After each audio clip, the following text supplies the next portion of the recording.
This is an India Today exclusive. I'm being joined by Argentina's President Alberto Fernandez. Many thanks for joining us, sir, on India Today. Let's begin with the sessions that you have attended.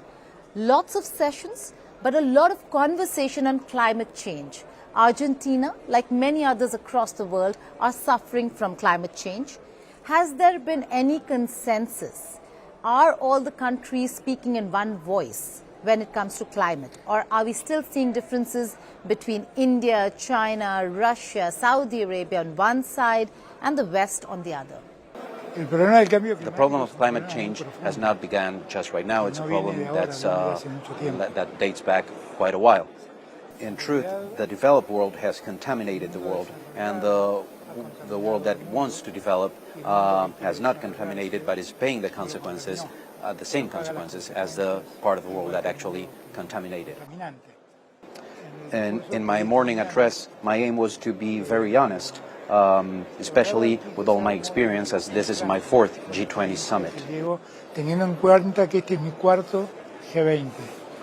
Everyone, North and South, realize that there is a climate crisis. We all are pulling our hair and saying we have to put an end to this climate crisis.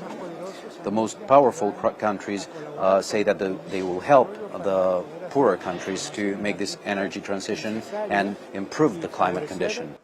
But so far, it only has been words.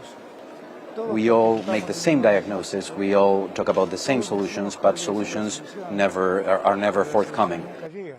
Because some of us are actually climate creditors, because we were not responsible for the situation. And that's what we are demanding, that even though we are all responsible, not all of us have the same responsibility. And therefore, those who have contributed the most to this environmental situation are the ones who must make the more contribution to solving it. And there is actually no more time for words. We have to move to action. Right, sir. Very important points. In the first session and the joint communique, that the outcome document that we are all talking about, is there any consensus? Or are we still looking at a joint communique and a chair's summary, which means a no consensus document? Well, it would be very important for us to have an actual final declaration, because it has been a very important G20 summit, because India has worked very hard and because it is what should be done. But I am not positive that we will ultimately achieve this outcome, because some countries do not want to talk about the war in Ukraine, but the war in Ukraine actually exists, and its consequences have an impact on the entire world. I hope that we will be able to find a consensus document that will make it possible for us to reach a final declaration. The fact is that the problem posed by the war will not be solved by just talking about the potential effects on the economy, but by facing the reality and the effects that the war is having on the entire world. Right, so were there fireworks? Was there a fight between Russia, Sergei Lavrov, and the American side? Was there any fireworks at the first session? Were there any fireworks? Bueno, tienen miradas diferentes, claramente. Tienen posiciones diferentes. Rusia es el país más involucrado en la guerra. So, of course, they have different views. Russia is no doubt the country that is most involved and that actually caused this war. And the US and the European Union, the European side, took the opposing side. And there are third countries like us who condemned the war but wanted to end and just say, well, stop this, stop sending weapons, do something to end it. So there's these three positions. There are countries that say, okay, Russia acted wrongly against multilateralism, but there is no sense in this war, so we should stop it. We should find ways to stop it. Then there are other countries that say, well, Russia acted wrongly, let's support Ukraine. And of course there's Russia, which says, okay, I did as I should. So these three positions have been laid bare during the session.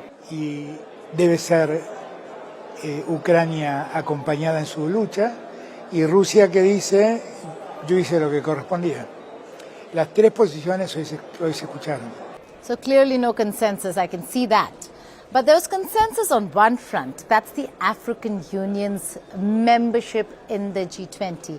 How does Argentina look at that? Voice of the Global South is what we have been talking about.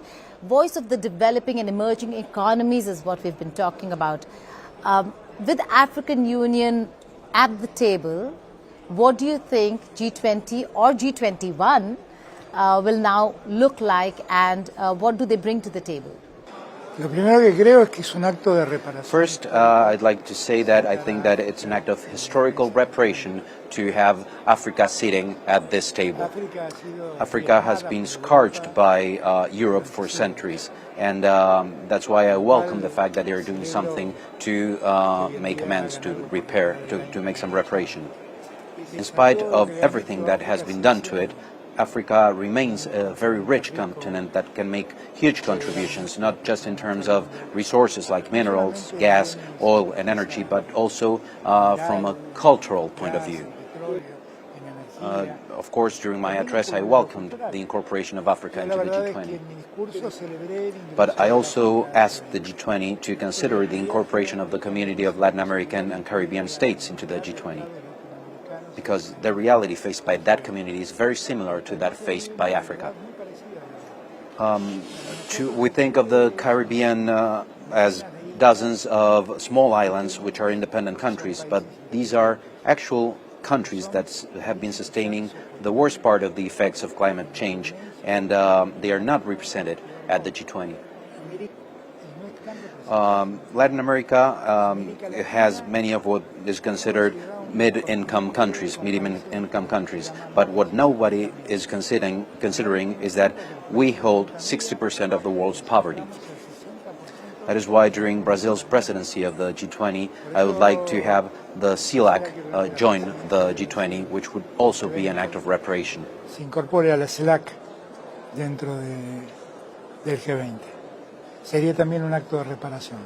I was just going to ask that, but you've already answered it. That's a brilliant piece of news that Argentina is going to propose CELAC's entry into the G20. There's a very important bilateral issue that I need to ask. India-Argentina contact, engagements. We're looking at Make in India, and we're looking at Argentina buying defense items from India, be it Tejas light combat aircraft or, for that matter, BrahMos missiles. Is there an order in place? How are you looking at defense cooperation? El vínculo entre India y the link between Argentina and India is a very solid link that is looking constantly to grow and become even deeper.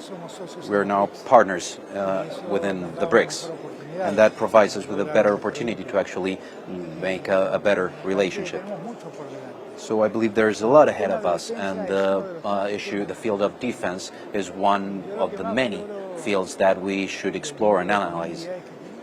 What I value the most about the relationship with India is that we have a shared view both about the present world and the solutions to the different challenges we face.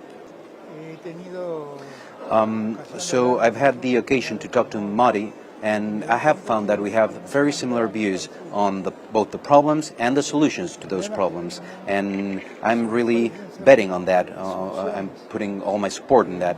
And about India, well, I think it's a huge country with vast potential. And Argentina also can offer both food and energy, which are the things that the world of the future will need. Es un país que también ofrece lo que el mundo necesita en el futuro, alimentos y energía, con lo cual tenemos mucho por hacer. On that note, hoping that there's going to be more engagement between India and Argentina, I'd like to thank you for joining us here on India Today for an exclusive conversation. Thank you so much, sir. Thank you. Gracias.